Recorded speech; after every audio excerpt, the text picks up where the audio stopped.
More conflict in Gaza. An estimated 350,000 Gazans crossed into Egypt after at least 15 explosions blasted apart two-thirds of the separation wall. Israel completely sealed off Gaza last week, citing increased rocket fire from Gaza into southern Israel. The Real News spoke to Saud Abu Ramadan, an independent Palestinian journalist in Gaza. Early this morning, we woke up hearing explosions in Rafah town.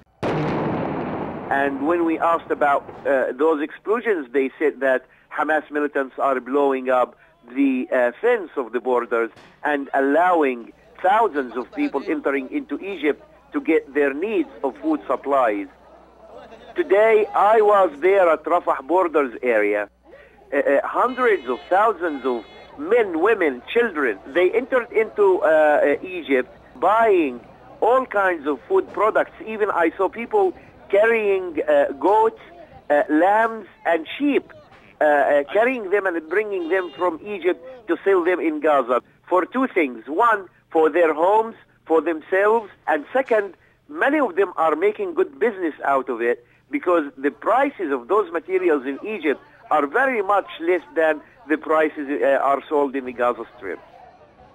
Hamas did not officially claim responsibility, but eyewitnesses in Rafah said that those who blew up the fence are members of Al-Qassam Brigade's Islamic Hamas movement's armed wing.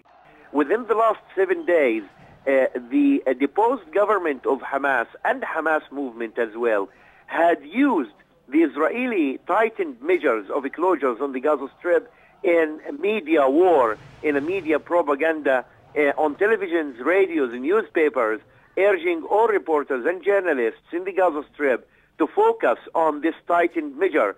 Within the last 7 days after the Israeli decision to tighten the security measures imposed on the Gaza Strip, basic foods were not allowed into the Gaza Strip with shortage of fuel that had caused in the past couple of days a complete blackout all over Gaza City with 800,000 population.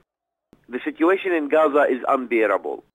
Regardless of what Hamas is doing in Gaza, okay, Hamas is the authority that controls the Gaza Strip. It's not the population's problem, okay? They are helpless, they are weak, they are poor, and they cannot bear more pressure on them.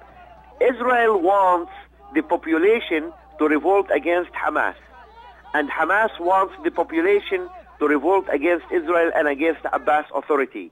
And the United States want the population to act against Hamas. I don't think that the population has this magic ability. As long as the conflict is going on between Hamas and Israel, between Hamas and Fatah, between the Palestinians and Israel, nobody expected that this closure is going to be lifted soon.